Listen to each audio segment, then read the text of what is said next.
Salut à tous, épisode 10 de la Lampre Abarth et ici je vais traiter de la période intermédiaire entre Giro et Tour de France, pas de manière complète vous allez voir, et puis après je vous dirai un mot un peu détaillé de PCM 25 et des premiers petits tests que j'ai pu faire dessus, voilà, discrètement. Alors, on sort d'un Giro sur lequel, ma foi, tout s'est très bien passé. Peut-être un peu trop bien d'ailleurs, je regrette quasiment d'avoir dédié certains équipiers très forts à soutenir Ayuso sur ce Giro. Et à la fois, je sais que si on a battu Vingegaard, c'est quand même aussi parce que l'équipe était très forte. Donc on se retrouve ici avec une problématique de fatigue à gérer. Donc ça, c'est toujours très intéressant en termes de planif. La fatigue de Ayuso a explosé au cours de ce Giro, ce qui se conçoit, et je me retrouve à devoir obligatoirement mettre 2 semaines de coupure. Et ensuite, j'ai remarqué que si on le mettait au Tour de Suisse, eh bien en fait, on ne le fatiguait pas tant que ça, parce que les 2 semaines de coupure ont énormément agi. Donc ça va être l'option que j'ai choisie, après réflexion, après, je ne vous le cache pas, quelques tests en simu pour voir ce que devenait la forme, et il m'est apparu que c'était la meilleure option. Après, ça restructure un petit peu l'équipe pour ce qui est du Dauphiné et du Tour de Suisse. La répartition en est impactée, puisque du coup, je vais en Suisse pour gagner. Je crois qu'il se peut que Pogačar, en plus, soit présent.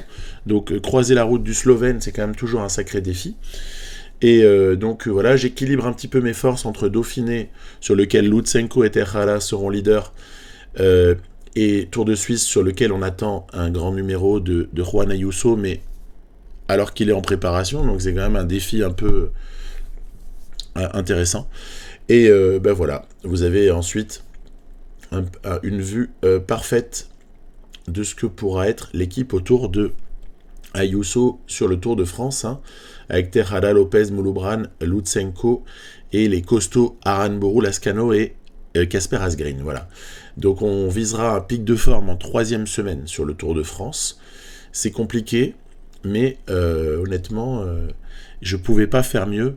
En sortie de Tour d'Italie, il y a trop peu de coupures. On sait bien, de toute façon, que c'est la quadrature du cercle pour arriver à trouver la formule idéale. Idéalement, il faudrait un pic en fait qui s'achève plutôt sur le Giro pour que les derniers jours de Giro servent à alimenter déjà la constitution du pic de forme pour le Tour de France. Et ainsi, on gagne quelques jours très intéressants par rapport au Tour de France, mais là, j'ai pas pu faire autrement. On commence l'épisode avec la classique de Bruxelles. Et une petite idée derrière la tête, malgré la présence de quelques sprinteurs bien plus forts que nous sur cet exercice-là, notamment Jasper Philipsen, avec le résultat directement, je vous montre. J'ai tenté ma chance, on était proche d'un grand bonheur avec Aranburu et malheureusement, voilà, ça passe tout près, mais on est battu. Donc je suis un peu déçu et en même temps, quoi de plus logique, donc pourtant les équipiers ont bien bossé, que ce soit Gazzoli ou d'autres, mais on n'a pas réussi à prendre cette victoire après laquelle on court depuis le début de saison pour l'Espagnol. Dans la foulée, évidemment, le critérium du Dauphiné. Alors ça, c'est une course toujours passionnante à courir, et j'en veux pour preuve que finalement, elle n'est pas facile à gagner si on la joue sans pic de forme. Vous allez me dire, l'IA non plus peut-être n'a pas de pic de forme, c'est possible. Mais bon, nous on est quand même soumis de ce fait à des formes aléatoires qui peuvent être négatives, vous allez le voir. Et j'ai quand même envie de bien figurer et ne pas me laisser avoir si facilement que cela. On sait que Jean Almeida notamment sera présent, il ne sera pas le seul, mais il y a quelques pointures sur ce Dauphiné. Le final de la première étape n'est pas réellement propice à de grosses différences, donc on va laisser les choses se faire tranquillement, et puis si on voit qu'il y a quelque chose à prendre au sprint, évidemment on se précipitera pour y participer, mais donc vous savez, étape assez tranquille sur laquelle on va assurer un positionnement pas dangereux. On va essayer à des moments d'accélérer un petit peu pour voir, mais c'est pas concluant. Le peloton ne se disloque pas et il y a comme ça une belle résistance de tout un tas de coureurs. Donc profil pas assez sélectif, pas de problème. On va donc rester bien placé avec de la protection pour notamment Alexei Lutsenko, dans la roue duquel j'ai collé Tejada, et on verra bien si Canter, qui s'est accroché, pourra peut-être récolter les fruits du travail du jour. L'Érythréen Mouloubran est quelqu'un à qui je n'ai pas donné beaucoup de visibilité dans cette partie l'année précédente avec Astana, et j'ai choisi là pour cette deuxième saison de lui donner un rôle très important en soutien sur le Tour de France. Donc c'est déjà une première occasion, allez mon grand, de le voir s'illustrer. Kasper Asgreen pour lancer Max Canter, lequel déclenche son sprint. Allez Max, on est pris à la corde par Max Poole. Ok, Max Poole s'impose devant Max Canter et Wout van Aert vient compléter le podium. Donc ça va, pas de scandale particulier. On a fait notre course. Remco Evenepoel, vous l'avez aperçu, est également présent sur ce Dauphiné. Il sera surveillé. Est-ce que sa note de montagne sera compensée par ses notes physiques ? C'est toujours la question qu'on peut avoir quand on regarde Remco. C'est aussi une des questions qui va se poser dans ce Dauphiné. Donc voilà, rien à signaler donc de particulier pour cette première étape. Deuxième étape, avec une belle difficulté avant la fin, mais pas non plus de quoi écrémer, je dirais, davantage les choses que finir vingtaine, trentaine de coureurs, on va voir.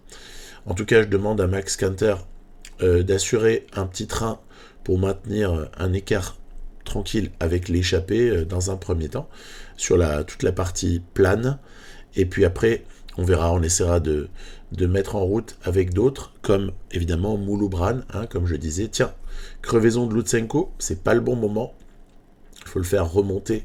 On va donc se calmer à l'avant. De toute façon, le rythme qu'on imprime n'est pas un rythme très fort, on est très très loin de l'arrivée. C'est juste pour maintenir un écart, on va dire, avec l'échappée. Si ça tourne autour des 2 minutes, même 3 minutes à la limite, je m'en fiche. On sait qu'on aura de l'aide plus tard dans cette étape-là, sans doute en tout cas. Et tout ce qui compte, c'est de ne pas prendre d'éclat particulier. C'est sûr que si on leur laisse 8 minutes, il se passera peut-être pas ce qu'on espère. Allez, Lashkano pour mener à son tour. On se relaye un petit peu à l'avant, mais on essaye d'assurer un train.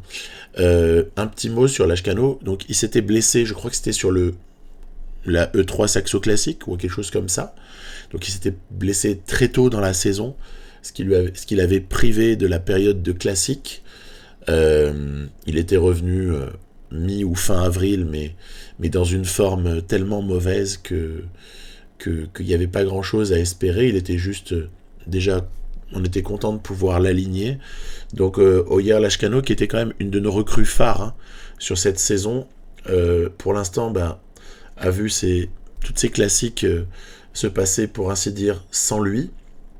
Et il est utilisé également là, comme il est en forme ascendante, mais il n'arrive pas encore à remonter, vous voyez, autour des 95% de préparation. Il est encore fortement marqué par cette blessure. On a eu un long moment, un 50-60% consécutif à la blessure, et ça devient ensuite très très difficile de remonter la pente. Donc, j'espère qu'une course comme celle-ci peut l'aider. Et vous voyez, on a suffisamment maintenu l'écart pour qu'ensuite quelques ambitieux se déclarent dans la dernière difficulté du jour. On a vu Lennart Kemna tenter sa chance. Il faut toujours être très vigilant sur Tiberi, qui est très très dangereux. On l'attend pas forcément, et puis il vient comme ça coiffer les favoris au poteau, un petit peu comme sur le Tour de Romandie dans la partie qui avait dans le Tour de Romandie qui avait précédé notre Giro. Et voilà, se positionner, ne pas s'affoler, ne pas se consommer outre mesure, et laisser toutes les chances à Tejada et Lutsenko de pouvoir s'illustrer dans le final. Regardez, il n'y a plus qu'une grosse vingtaine de coureurs ici. On a 5 km encore à faire et je demande à Lopez de faire l'effort. On voit que certains tentent leur chance, mais on est vigilant. Et puis ça va se jouer cette histoire-là très probablement au sprint entre ces hommes-là, entre les hommes de l'avant. Donc il faut se préparer et peut-être demander à Terhara de préparer le terrain pour Alexei Lutsenko, lequel ne s'est pas beaucoup imposé cette saison pour le moment, même s'il a quelques victoires assez significatives. Tiens, victoire du Kazakh ici, sur cette étape 2. Donc, bon, c'est toujours rassurant, parce que ça veut dire que on est dans le coup, et puis surtout, je dirais, on prend une victoire qui, finalement, assure déjà le succès de ce Dauphiné, hein. Après, on peut espérer encore un top 5, un top 10 au général, mais déjà prendre une victoire d'étape à un mois du Tour de France, c'est parfait, un peu moins d'un mois, 3 semaines même. Donc parfait, ça donne du moral aux coureurs concernés. Même Terhada fait une jolie 6e place, et le boulot des équipiers aura été encore une fois assez fantastique, que ce soit Lopez, Mouloubran, voire même chacun dans son registre, hein, Casper Asgreen, Lashkano, tout le monde aura été à la hauteur, ça fait bien plaisir.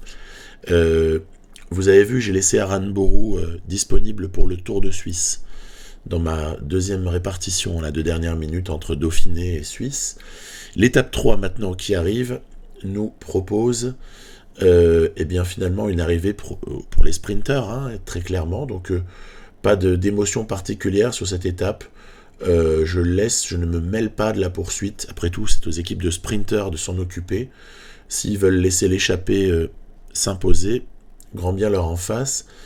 De toute façon, ça n'est pas ici non plus que le général va se jouer. Donc, étape que je qualifierais de repos, si j'ose dire. Repos relatif pour nos coureurs et surtout pas de sursollicitation pour pas avoir de fatigue accumulée excessive. Vous voyez, c'est la Visma Lease Bike qui s'occupe du travail, puisqu'elle a une idée derrière la tête avec Wout van Aert, vous m'étonnez, hein, qui n'y penserait pas sur ce type d'arrivée. Après, il ne sera pas seul, hein, Van Aert, au sprint. Il y a d'autres coureurs capables de lui contester l'arrivée. On est à moins de 10 km de l'arrivée maintenant. Vous voyez, le sprint, il est en léger faux plat montant. Donc c'est un paramètre à prendre en compte pour ce qui est de peut-être essayer d'aller prendre des roues, ce que j'ai tenté de faire en tout cas.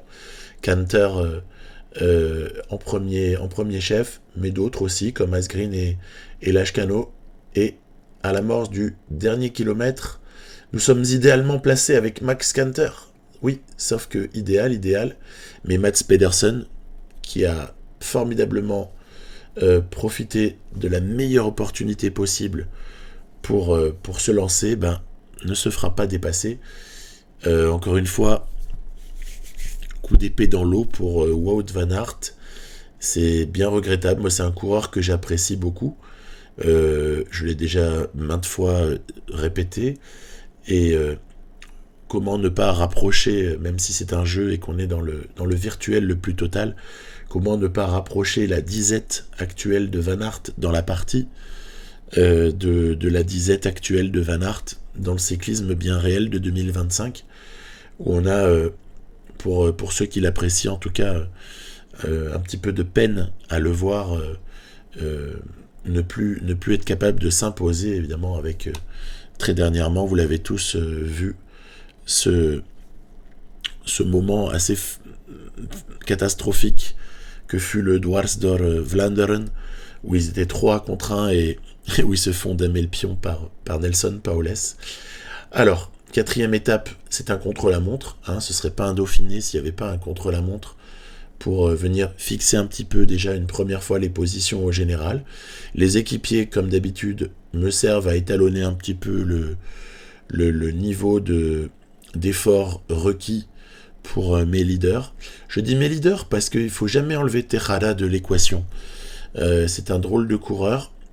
Certes, les notes ne sont pas celles de Pogacar, mais il faut le prendre en compte. Il est loin d'être ridicule et il est capable, sur sur une course bien préparée et avec un travail d'équipe conséquent, il est capable de faire de très très belles choses, le Harold Tejada. Et ici aussi, on a un espoir ce jour-là, outre Lutsenko, qui doit normalement figurer convenablement au classement de cette étape 4. C'est Casper Asgreen quand même, qui est aussi un très bon coureur à ce niveau-là. Donc je suis un peu déçu parce qu'on n'a pas réussi à choper peut-être le top 10 auquel j'aurais pensé pour l'ami Casper Asgreen. Et Lutsenko qui en termine à présent. Regardez-moi ça. Remco et Van Aert sont les deux meilleurs temps provisoires. Allez, Lutsenko termine à 58 secondes. Bon, ouais, c'est pas faramineux. Bon, Max Poole, c'était pas réellement son registre, mais quand même, il a bien existé. Hein. Victoire ici de Remco Evenepoel, probablement le meilleur rouleur du monde sur ce terrain-là. Donc, il n'y a pas à rougir. Van Aert, Josh Tarling, bref, pas mal du tout. Et on a reculé un peu au général et Remco Evenepoel se retrouve à ce moment-là, nouveau maillot jaune, à l'aube d'une étape 5 qui s'annonce, je dirais, pas insurmontable et sur laquelle plusieurs types de coureurs peuvent s'illustrer. Donc on va essayer d'être concentré, attentif et éventuellement opportuniste. Il y a des secondes à glaner en termes de bonification si on pense au général. Et puis pour le reste, sinon il faut s'économiser pour les étapes 6, 7, 8 qui donneront lieu à des arrivées en montée. Donc c'est quand même le terrain de jeu idéal pour se départager entre les meilleurs. Donc Remco, leader. Quelqu'un arrivera-t-il à déboulonner Remco de la première place du classement général de ce Dauphiné? Écoutez, c'est ce qu'on va regarder. Est-ce que Jean Almeida en sera capable? Est-ce que Guerin Thomas rajeunira de quelques années? Voilà, les questions sont là. Est-ce qu'on arrivera, nous, à venir s'immiscer dans la lutte? En tout cas, je demande encore une fois à l'infatigable Mouloubran de venir faire le boulot. Voilà. Il prend des points au passage, mais c'est assez anecdotique parce que Alex Segart de la Lotto Destiny a pris quand même l'essentiel des points et pour le moment caracole en tête du classement de la montagne. Donc dernière difficulté du jour, ça attaque à droite, attention, Tiberi, oui, encore Antonio Tiberi, l'infatigable, qui s'échappe, regardez, magnifique, hein, il est sorti et pas grand monde a réussi à le suivre. Toujours ce petit moment d'atermoiement, nous-mêmes on a été un peu surpris, mais en tout cas aussi pris par le punch de Tiberi, qui a plusieurs cordes à son arc, et regardez, il conserve quand même une avance assez sympathique au moment d'aborder les 5 derniers kilomètres. Donc moi je roule à fond. Je pense à Lashkano éventuellement pour sprinter, qui sait. On pourrait en tout cas l'espérer, mais on n'est pas assez solidaire là entre poursuivants et chacun fait un peu son job de son côté, ce qui fait que Tiberi va conserver cette avance et s'imposer. Il y aura une jolie 4e place pour Oyer Lashkano, Tejada très bien placé, Lutsenko ne concède rien, les leaders en général ne concèdent rien, Van Aert encore 2e, le pauvre, et Tiberi donc franchement il est sorti super opportuniste et il prend une victoire hyper méritée. Bravo à lui, surtout que ça va le replacer au général très probablement. On va regarder ça de suite avec les 10 secondes de bonification. Il n'y aura pas d'écart comptabilisé sur la ligne. Classement général, Van Aert au prix des bonifications et maillot jaune temporaire. Tiberi s'est un petit peu replacé, rien de très spectaculaire non plus, il reste quand même relativement loin avant la montagne qui va justement démarrer pour cette étape 6. Ici, regardez, arriver à le saper en Chartreuse après une belle difficulté, mais c'est classifié seulement en moyenne montagne, ce qui signifie que par exemple Asgreen, c'est le 72 qui compte plus que le 67, en tout cas pour faire court. Donc on va toujours être, on va dire, sur le même mode, c'est-à-dire jouer du curseur lorsque c'est possible, et ne surtout pas s'affoler, ne surtout pas se précipiter, et essayer de résister pour ensuite piquer au bon moment. Donc c'est un peu la constante quand on joue avec une équipe composée de coureurs qui sont quand même intrinsèquement vraiment inférieurs aux tout meilleurs présents sur la course. Donc voilà, j'ai rien inventé. On va juste se protéger au maximum. Vous voyez, je protège Lutsenko et je protège également Harold Tejada, sachant que je ne sais pas sur lequel des deux je vais miser au final, mais ce qui est sûr, c'est que ce sera pour l'un des deux. Lutsenko a une mauvaise forme ce jour-là.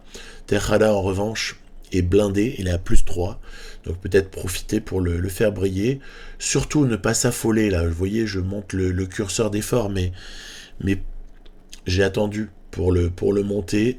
On a accepté de perdre des places au sein du peloton, pour au final produire notre effort plutôt très très proche, vous voyez ici Tejada, pour basculer très très proche du sommet, pour basculer avec les meilleurs, sachant qu'il nous reste quand même toujours la descente pour faire en sorte que Lutsenko bascule lui aussi avec tout le monde. Il y a moyen de les reprendre, c'est une descente, elle est assez longue, et d'autres sont très très enclins à faire les efforts, donc il suffit de se laisser porter, et on rentre très facilement sur le groupe maillot jaune. Voilà, Wout van Aert est là. Je ne sais pas s'il sera encore porteur du maillot jaune à l'issue de cette étape, mais en tout cas, il résiste le Wout. Allez, il reste 8 km à présent pour une jolie côte finale. C'est amusant que ça s'appelle côte, parce que pour moi, une côte, ça fait pas 8 km. Une côte, ça fait 2-3 bornes max, quoi. Et encore. Et donc, mais en même temps, on est dans les Alpes. Donc, pour eux, 8 km, c'est rien. C'est sûr qu'on n'est pas au bord de la mer. Et une trentaine de coureurs ici sont très bien placés à 5 km de l'arrivée. Lennart Kemna, toujours très remuant, décide de sortir. Et nous, on va essayer de jouer pour Tejada. Oui. Vous voyez, je protège Lutsenko parce qu'il est plus faible ce jour-là. Et parce que je ne veux pas non plus prendre un éclat. Il y aura deux autres étapes derrière tout cela. Donc, ne pas se griller. Et puis après, on va essayer de sortir au bon moment avec Tejada. En tout cas, si c'est possible, parce que Kemna confirme son avance. Remco n'est pas très aidé pour faire l'effort. Et je pense que ça va être le moment d'y aller. Regardez, Tejada, on va sortir à ce moment-là, un peu par surprise.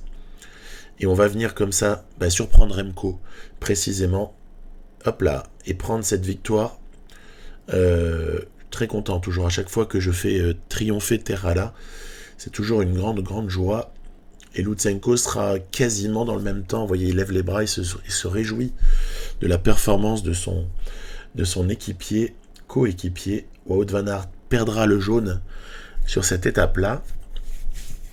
Alors, que dire ? C'est que sur une montée courte comme ces 8 derniers kilomètres, il n'y avait pas de vraie différence à faire. Et je pense que sur les étapes 7 et 8, par contre, ce ne sera pas la même chose. Il y aura une vraie différence qui se fera. Et on pourra encore plus jouer du curseur en slow play, si j'ose dire, c'est-à-dire tout doucement, et puis après, à la fin, on produit notre effort dans les derniers kilomètres. En tout cas, c'est le projet que j'ai. Espérons que ça fonctionnera. Et donc, Remco Evenepoel récupère. Il est quand même bien placé pour remporter le général, au moment d'aborder l'étape 7, avec une jolie arrivée au sommet à la Plagne, avec une belle et longue montée auparavant. On a hâte de voir ça. Nous ne sommes pas du tout mentionnés dans les favoris du jour. C'est plutôt Geraint Thomas, Jean Almeida et, à mon sens, Remco. Mais bon, apparemment, lui non plus n'est pas mentionné. Souvent, sur ces courses, qui sont des courses finalement, quoique très importantes et World Tour, en tout cas prestigieuses, c'est quand même un petit jeu de devinette qu'on nous propose pour savoir qui est vraiment en forme, parce que on peut penser que les principaux coureurs protagonistes pour le Tour de France seront en forme au Tour de France, et qu'ici, par contre, peut-être certains ont un objectif, ou alors pas du tout. Enfin, c'est absolument délicat, mais après, c'est vrai que c'est souvent la course qui va nous permettre de le voir. Vous avez ici un premier petit enchaînement col du Pré hors catégorie, avec ensuite 8 km pour aller chercher un deuxième sommet. Et puis après, il y a cette montée finale dont je le disais tout à l'heure, pour arriver à la Plagne. Je lui demandais de rouler à Mouloubran pour voir un petit peu les choses. Qui est-ce qui suit? Evenepoel est bien. Max Pool n'est pas mal du tout. Tiberi, Almeida, Kemna. Bon, même Wout van Aert a l'air d'être assez serein. Donc, il n'y a pas de vraie différence qui est faite à ce moment-là. On arrive ensuite au Cormet de Roseland dans sa petite ascension depuis le col du Pré. Donc, il reste pas grand-chose. Je continue quand même à demander à rouler à Mouloubran. Et puis, on voit bien qu'il n'y a pas là encore de grosses différences. Après, moi, j'ai pas les moyens d'accélérer non plus très très rapidement. Donc, on est obligé d'y aller un petit peu mollo. Je crois qu'il y aura quelques chutes dans la descente, mais rien de vraiment impactant pour le général.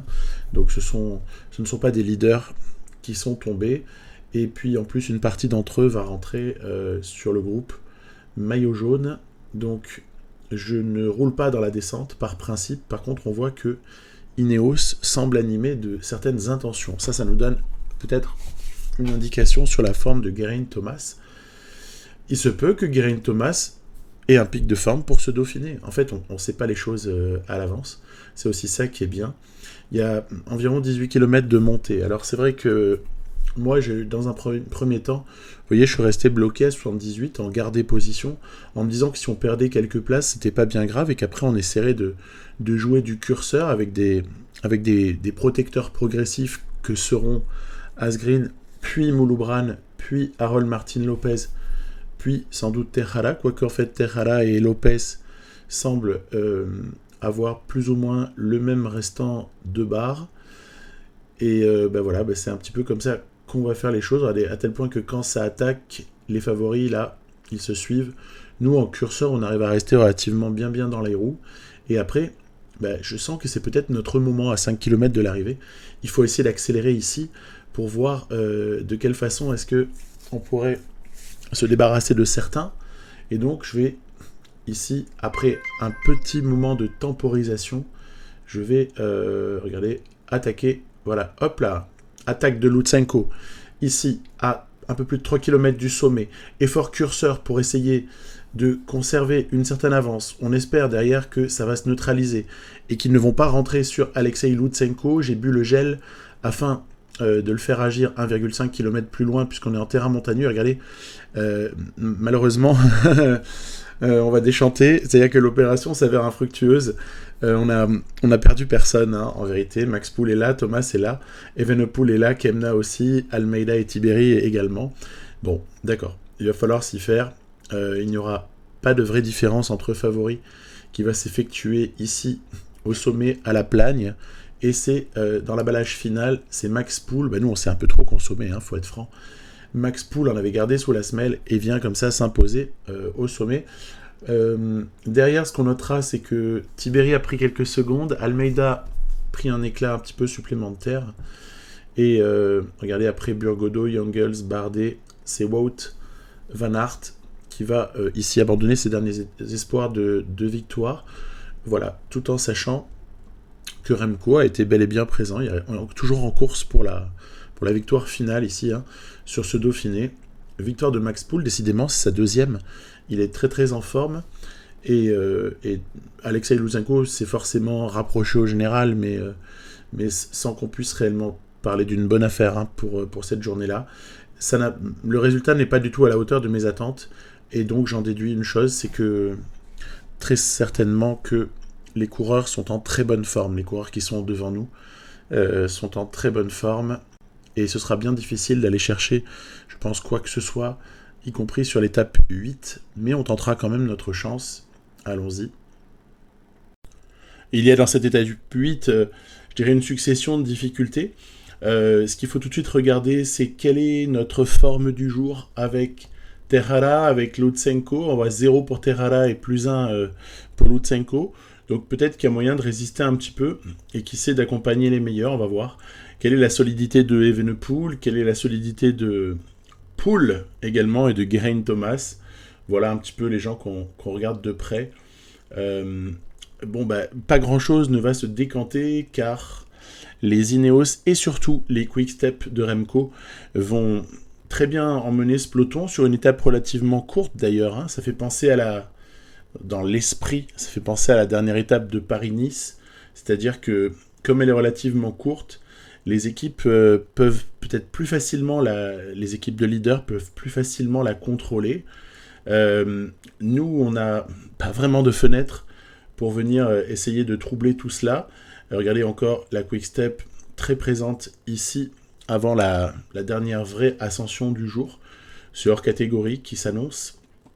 Et donc, j'ai cherché déjà à exister, protéger mes coureurs comme d'habitude, et puis ensuite essayer de suivre les meilleurs. Alors, on va regarder ça tout de suite. Donc, dans le col de Jouplane, il y a comme ça une accélération, encore une fois, qui se fait sous l'impulsion d'Ineos, entre autres. Nous cherchons vraiment à nous porter à l'avant. Hein.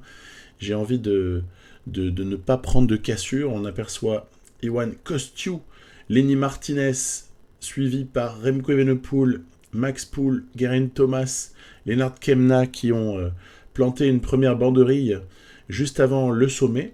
Mais en curseur, on arrive à résister. Après, on voit que Terhara, malheureusement, n'est pas bien... il lui en reste plus beaucoup à Terhara. Et Evenepoel qui tente de repartir avec Martinez et Thomas dans la roue. Alors là, ça devient difficile, mais on peut encore arriver à raccrocher le groupe. Hop là, il va y avoir la descente. On va pouvoir basculer avec eux à peu de choses près. On va essayer de se repositionner. Voilà, ici, sur la barre rouge. On consomme tout ce qu'on a. Et puis derrière, de toute façon, il y a un groupe qui va permettre à 14 hommes de constituer un groupe de tête. Et là, repos maximal. On bénéficie du soutien d'un équipier, Terhara, parce que à partir de là, franchement, c'est signé. Hein, ça va se jouer à une dizaine d'hommes. Ah là là, démarrage de Wout van Aert, qui fait mal à tout le monde. Sur son accélération, comme ça, il fait un petit trou. Il reste encore quelques kilomètres pour le combler, mais Van Aert est très résistant. Regardez, il n'y a personne qui prend vraiment la poursuite à son compte. Et on se retrouve avec très probablement une victoire pour Wout van Aert qui est parti au bon moment. Personne n'a été capable de réagir dans le bon tempo. Et puis derrière, ça va juste sprinter pour les places d'honneur.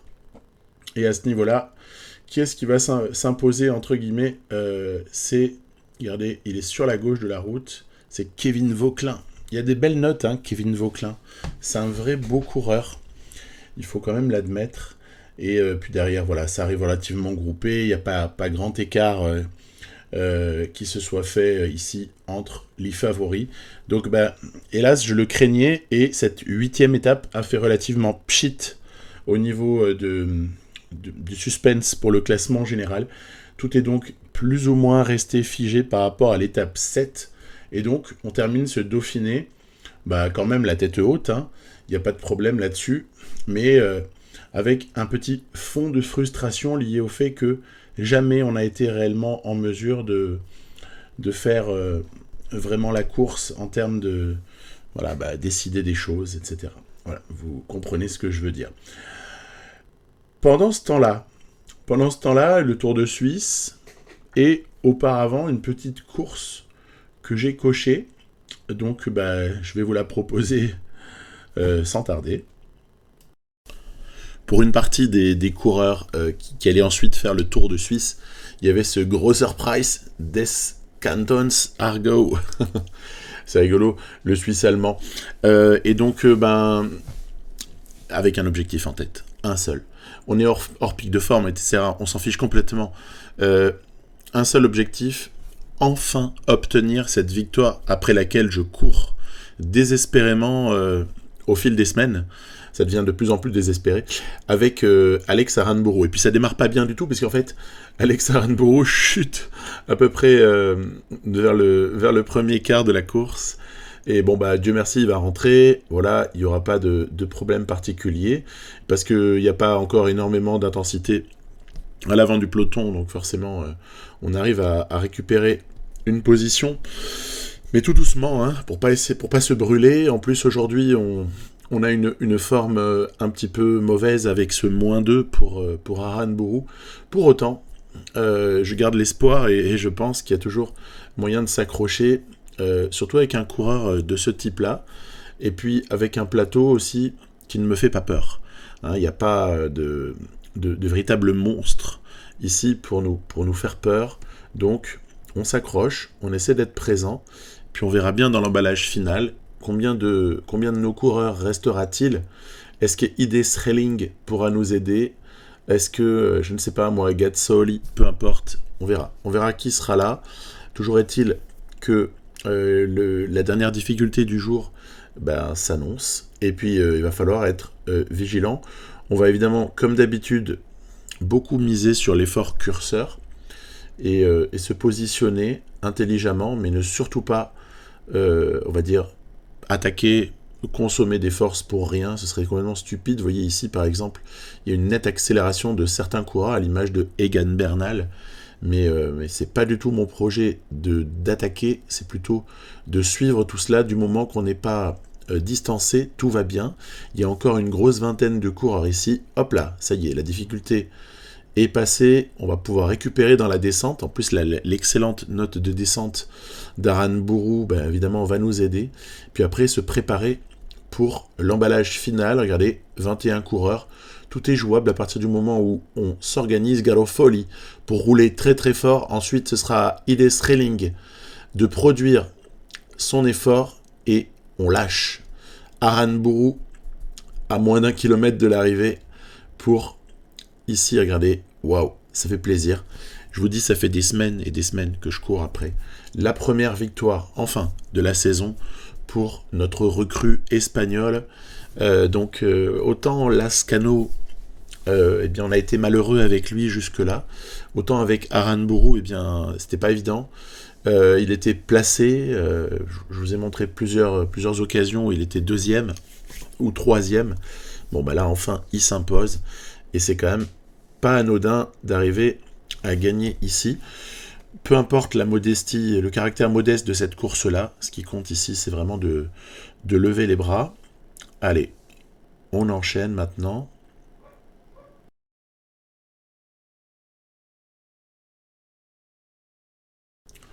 Et là, comme j'ai eu la chance de bénéficier d'une bêta version, je remercie beaucoup Nikon pour ça. En fait, je me suis un petit peu lancé dans la découverte de PCM25, mais très peu. Juste le temps de créer une carrière avec une équipe, on va dire, personnalisée, italienne, et de rassembler, on va dire, les 8 coureurs qui iront sur le Tour de France dans ma partie avec Lamprey-Abarth. Parce qu'en fait, je crois que ce Tour de France, je le jouerai pour Ayuso, mais peut-être sur PCM 25. En fait, voilà, on va faire une transition pas très naturelle et peu commune. Mais bon, voilà, ce sera comme ça pour cette fois. Donc, dès que j'aurai le droit de publier un petit peu plus de vidéos sur PCM 25, je n'hésiterai pas. Et je le ferai avec cette équipe-là au tout début, juste pour découvrir, en fait. Et puis pour vous proposer autre chose qu'un début de saison avec une équipe nouvelle sur des databases non abouties. Vous voyez ce que je veux dire, voilà. Donc, l'idée est très claire. J'ai constitué donc mon équipe avec quelques petits choix par-ci par-là, bon, peu importe. L'idée étant clairement d'aller préparer ce Tour de France et puis de découvrir ce fameux nouveau moteur graphique. Parce que ça, c'est quand même énorme. Donc je dévoile très très peu d'images, de menus, conformément à ce à quoi je me suis engagé. Pas de spoil par rapport à ça. En plus, il y a certaines choses qui sont susceptibles de changer, apparemment. Donc attention, les images sont non contractuelles pour le moment. Et puis on va surtout regarder ce que ça donne. J'ai en tout cas fait les choses bien au niveau de la planif, comme ça je suis pas embêté. J'ai fait les choses le plus proprement possible et puis on a avancé ensuite jusqu'au Strade Bianche, la première course, on va dire, spectaculaire et assez alléchante qu'on peut avoir dans l'année, avec une équipe, on va dire, réaliste, que je peux aligner sur ce type de course dans une configuration comme cette partie-là, comme cette carrière-là. Et puis, j'ai rien édité, hein. J'ai rien modifié, vous avez vu, j'ai laissé le nom Mopay au lieu de Mapay, etc., etc., peu importe. L'idée, c'est pas trop ça, c'est vraiment de découvrir la beauté des images et d'essayer de voir si le gameplay peut me convenir, si des choses ont changé, si, par exemple, le tempérament offensif de certains leaders, on va dire, est ajusté avec ce qui se voit dans l'air du temps. C'est-à-dire que sur les Strade Bianche, suivez ma pensée, si Pogačar est présent, s'il n'y a pas une attaque de Pogačar à moins de 80 km à plus de 80 km de l'arrivée, limite on va se demander ce qui nous arrive. Là j'exagère un peu volontairement, hein. C'est de l'humour. Voilà. Donc une course, toujours très excitante. On sait bien que ça peut se jouer dans le final, mais ça peut aussi se jouer complètement sur un départ intelligemment posé au bon moment et après par exemple un joli travail d'équipe UAE au hasard pour éliminer un maximum de concurrence. Vous voyez, les images sont quand même très jolies, je dois le dire. Ça fait très plaisir d'avoir de si belles images. Voilà, là on a quelque chose qui se rapproche un petit peu plus d'un jeu de cyclisme au niveau visuel. Donc c'est assez sympa. Ce lifting a fait du bien. Alors, est-ce qu'il a vraiment fait du bien à mon ordinateur ? Je ne peux pas le garantir, parce que du coup, je trouve qu'il a tendance à moins bien se comporter, parce que finalement, il y a un petit peu plus d'exigence au niveau du PC, hein, au niveau de la carte graphique, très vraisemblablement, au niveau du process, probablement aussi. Donc, les deux mamelles, je dirais, de tout jeu vidéo qui prend de la ressource et qui évolue. Donc chute de Pogačar à l'arrière, tiens, toute coïncidence avec une situation déjà vue ou déjà vécue ne serait que purement fortuite. Chute de Pogačar, mais chute beaucoup plus tôt. T'as vu les UAE là qui se sont reconstitués direct pour essayer de le ramener, même si ça va, vous inquiétez pas, il va rentrer, il va très très bien Pogačar. Il supporte très bien les chutes sur les Strade Bianche notamment. Et on se retrouve à un petit peu moins de 50 km de l'arrivée. Là, déjà, vous vous dites, non mais attends, qu'est-ce qui se passe ? Pogačar n'a pas attaqué ? Mais c'est n'importe quoi ce jeu. Bah si, regardez, hop là, attaque. Elle est belle, hein. Attaque de Pogačar, il y a même Hirschi qui a suivi. 3 hommes sont partis.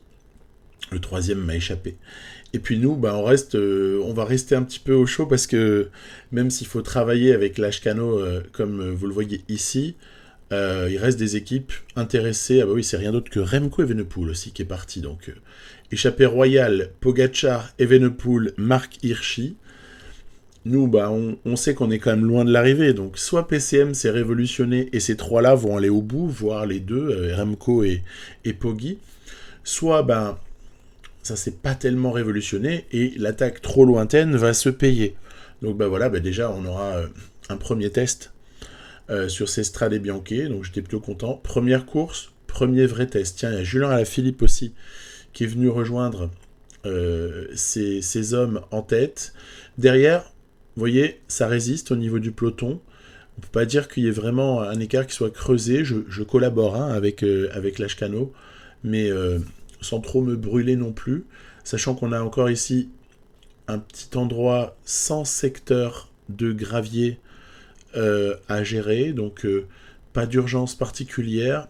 Puis on voit que l'entente non plus n'est pas exceptionnelle parmi les échappés, donc voilà, il y avait d'autres équipes qui avaient intérêt à rouler, je vous l'avais dit, c'est la Visma Lease a Bike et contre-attaque, notamment.